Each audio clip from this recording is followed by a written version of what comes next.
Halo football lovers, berjumpa lagi dan lagi dengan Kakak Spasi. Kali ini Kakak sudah menyiapkan berita-berita terupdate seputar dunia sepak bola untuk kalian semua. Selamat menyaksikan.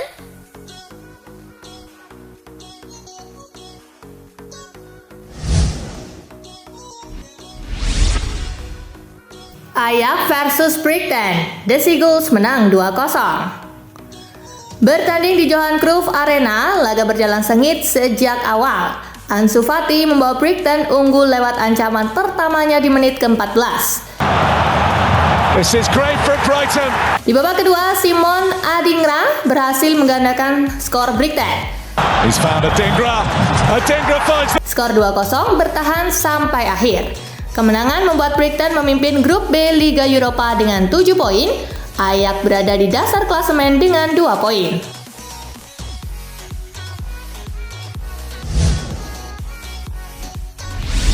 Slavia versus Roma, Ilupi kalah 0-2. Laga berlangsung di Fortuna Arena. Agresivitas tuan rumah bikin Roma kewalahan. Slavia mencetak gol pada menit ke-50 lewat aksi Vaclav Jureka. Super save. Pada menit ke-73, Slavia menggandakan keunggulan lewat sepakan mendatar Lukas Masopoulos. Kekalahan ini membuat Roma kehilangan puncak klasemen grup G Liga Eropa. Sama-sama mengkoleksi 9 poin, Slavia kini memimpin berbekal keunggulan selisih gol.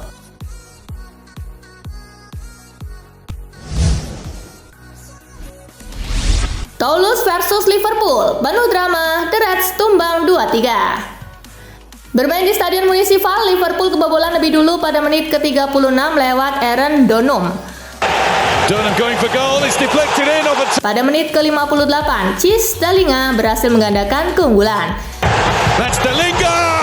Liverpool sukses menipiskan skor di menit ke-73 usai sundulan Joe Gomez membentur badan Christian Caceres Jr. dan masuk ke gawang. Gomez and Salah get there.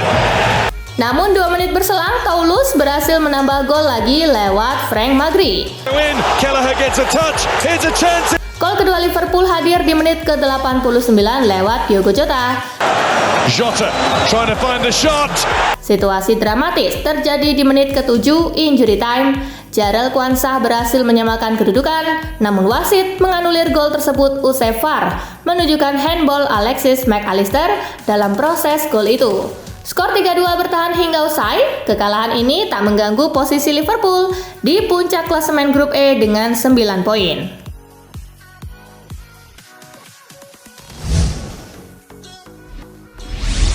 Klub Liverpool pantas kalah dari Toulouse. Liverpool menelan kekalahan 2-3 dari Toulouse dalam lanjutan penyisian grup Liga Eropa musim ini. Manajer The Reds Jurgen Klopp menilai hasil yang ada sudah adil. Kami memang pantas kalah karena mereka hampir memenangkan seluruh duel krusial di lapangan.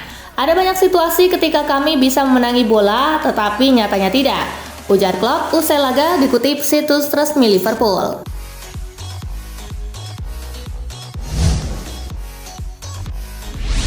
Ayah Luis Diaz dibebaskan. Ayah gelandang Liverpool Luis Diaz telah dibebaskan usai diculik sekitar 2 pekan silam. Ia pulang dalam keadaan selamat. Diaz senior kini telah dibawa ke Valledupar oleh pihak militer untuk menjalani pemeriksaan medis sebelum benar-benar kembali ke rumah. Tak ada tanda-tanda penganiayaan di tubuhnya.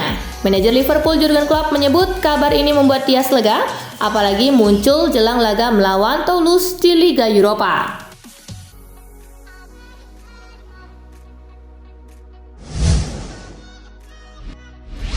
Firmino belak-belakan, Salah Mane enggak berteman. Ex penyerang Liverpool Roberto Firmino menceritakan ketegangan hubungan Mohamed Salah dan Sadio Mane. Ia menyebut Salah dan Mane tak pernah berteman baik. Firmino mengungkap bagaimana Salah dan Mane saling berkompetisi satu sama lain, bahkan kerap terlihat di lapangan. Ketegangan itu berdampak juga di luar lapangan. Firmino mengisyaratkan keduanya hanya menjalin hubungan profesional. Insting dan tugas saya adalah untuk meredakan situasi. Saya penghubung mereka di permainan serangan kami dan jadi pemadam di momen-momen itu, ungkap Firmino dikutip Metro.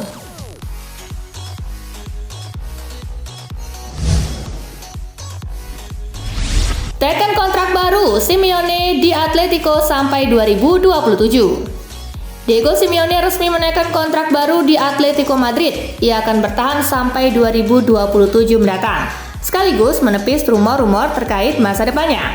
Diego Pablo Simeone akan tetap menjadi pelatih klub kami sampai 30 Juni 2027. Pelatih asal Argentina ini menandatangani kontrak baru di kantor Civitas Metropolitano, sekaligus menaikkan kelanjutan proyek yang dimulai dengan kedatangannya di bangku cadangan merah putih pada Desember 2011.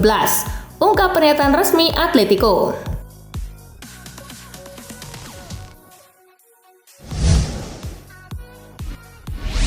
Kepa cedera otot ringan menepi 2 pekan. Kiper Real Madrid Kepa Arrizabalaga mengalami cedera otot jelang laga Liga Champions kemarin. Meski begitu, cederanya tak parah dan diperkirakan sudah pulih akhir bulan ini. Dilaporkan ESPN, cedera tersebut dialami Kepa dalam sesi pemanasan. Hasil pemeriksaan mengungkap Kepa mengalami cedera otot abduktor di kaki kanannya. Ia harus menepi selama 15 hari dan akan absen saat Madrid menjamu Valencia akhir pekan ini. Namun karena adanya jeda internasional pekan depan, Kepa tak akan kehilangan banyak laga.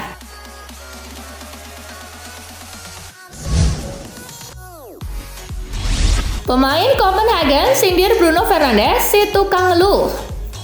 Pemain Copenhagen Mohamed Elyounoussi menyoroti tingkah kapten Manchester United Bruno Fernandes. Ia menyebut Fernandes tukang komplain dan ngeluh. Saya rasa semua orang sudah menyaksikan United dan sudah melihatnya, tahu bahwa ini pemain yang selalu komplain dan mengeluh ke wasit. Ujarnya dikutip Metro. Saya mencoba untuk menjauhkannya dari wasit. Saya nggak suka pemain-pemain yang maju dan mencoba mempengaruhi para wasit, imbuhnya.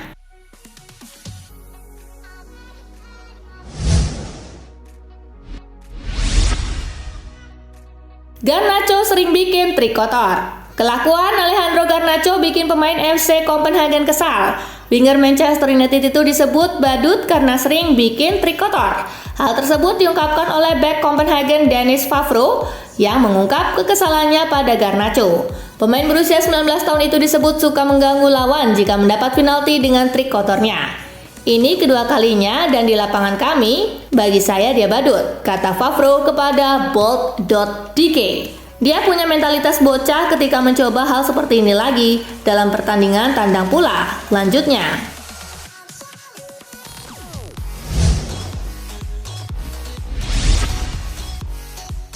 Niatnya mau bergaya, konten TikTok Chelsea malah buat Raheem Sterling dalam bahaya. Bintang Liga Inggris dari Chelsea, Raheem Sterling, terancam sanksi berat dari Federasi Sepak Bola Inggris atau FA. Hal ini terkait dengan dugaan pelemparan objek ke arah supporter dalam partai Tottenham Hotspur versus Chelsea yang digelar pada Selasa 7 November lalu. Sterling yang ikut perayaan gol Cole Palmer memungut salah satu lemparan supporter dan melempar balik ke tribun. Meski bukan ia yang memulai, namun FA tetap bisa menjatuhkan hukuman yang beratnya tidak main-main. Sejumlah pemain sudah pernah terkena tindakan tersebut dan bentuknya beragam, mulai dari larangan bertanding sampai aduan ke polisi.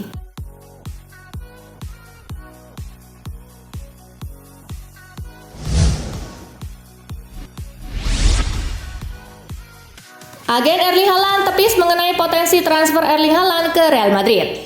Agen Erling Haaland, Rafaela Pimenta, menepis rumor yang menyebutkan adanya potensi transfer Erling Haaland dari Manchester City ke Real Madrid. Pimenta ditanya terkait adanya potensi transfer Haaland dan diskusi akan masalah transfer tersebut dengan Florentino Perez. Pimenta sendiri menjawab dengan singkat terkait rumor tersebut. Tidak, saya hanya berkunjung ke Santiago Bernabeu saja dan itu sudah saya lakukan beberapa kali, tegasnya. Di sisi lain, terlepas dari jawaban sang agen, Real Madrid sepertinya masih akan memasukkan Haaland ke dalam radar transfer mereka. Terutama setelah saat ini Madrid dikabarkan tidak lagi tertarik untuk mengamankan jasa Kylian Mbappe dari PSG.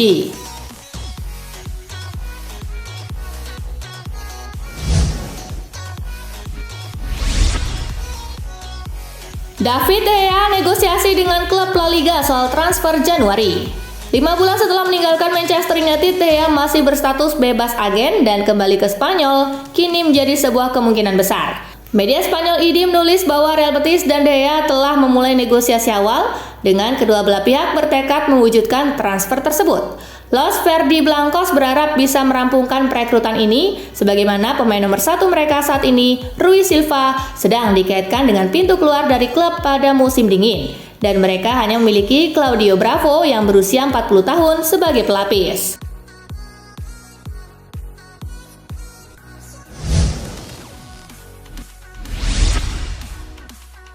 Dibumbui kontroversi VAR, Jurgen Klopp lapang dada. Jurgen Klopp mengakui bahwa ia lebih memperhatikan penampilan pertahanan Liverpool daripada membicarakan peran VAR yang membuat timnya gagal meraih hasil imbang di menit-menit akhir pertandingan Liga Eropa lawan Toulouse. Saya baru melihat videonya sekarang dan bagi saya itu bukan handball. Tapi bagaimana saya bisa memutuskan itu? Kata Klopp.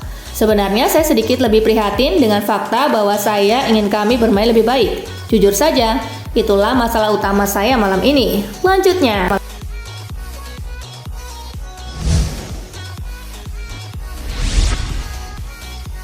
Pukul ayat 2 kali, Roberto De Zerbi puas. Roberto De Zerbi setuju bahwa kemenangan Brighton atas Ajax Amsterdam adalah hasil terbaik dalam sejarah klub.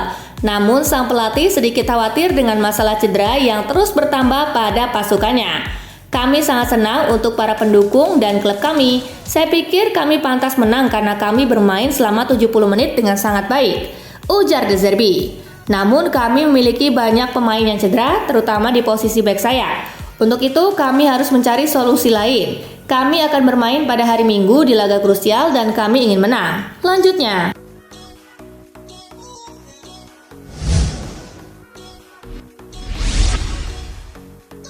Roma main jelek, layak kalah.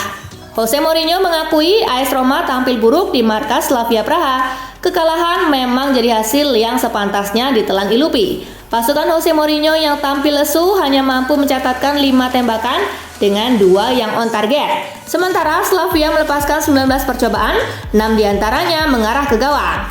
Kami kurang segalanya hari ini, saya nggak ingin bicara banyak. Dan yang lainnya juga seharusnya begitu. Hasil sepenuhnya pantas buat kami, baik dalam artian positif buat Slavia Praha dan artian negatif buat kami, ujarnya kepada Sky Sport Italia dikutip Football Italia.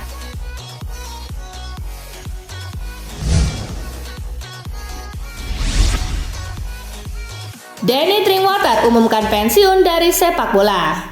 Mantan gelandang Inggris dan Leicester City, Danny Drinkwater telah mengumumkan pengunduran dirinya dari sepak bola profesional setelah terlalu lama berada dalam ketidakpastian sejak dilepas Chelsea pada Juli tahun lalu. Sang pemain memilih untuk kantung sepatu.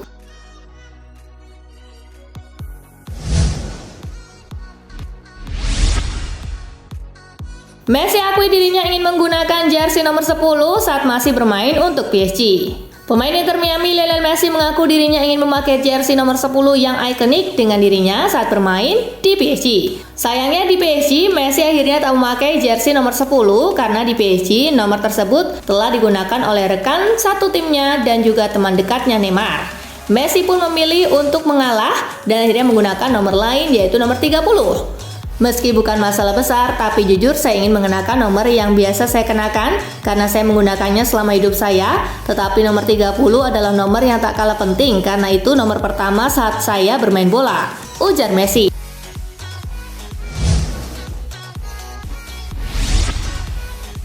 Nah itulah tadi guys, kumpulan berita menarik dan terupdate dari Kakak Spasi. Simak terus ya berita-berita terupdate lainnya dari Kakak Spasi yang pastinya akan Kakak update di Spasi Football News. Tapi jangan ditinggalin ya channel Spasinya karena Kakak akan update juga tentang fakta-fakta menarik seputar sepak bola dunia. Dan jangan lupa untuk terus di like, comment, share, dan juga subscribe ya. See you guys!